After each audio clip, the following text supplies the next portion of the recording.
वाढदिवस लोकाभिमुख, विकासभिमुख व कर्तव्यदक्ष नेतृत्वाचा। वाढदिवस आशुतोष दादांचा। कोपरगाव शहराचा पाणी प्रश्न सोडून कोपरगावची भागवली तहान।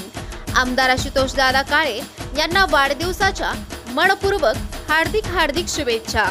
शुभेच्छुक मंदार सुभाष पहाडे, माजी नगरसेवक कोपरगाव नगरपालिका, विश्वस्त महात्मा गांधी जिल्हा चॅरिटेबल ट्रस्ट कोपरगाव, माजी अध्यक्ष कोपरगाव तालुका केमिस्ट असोसिएशन।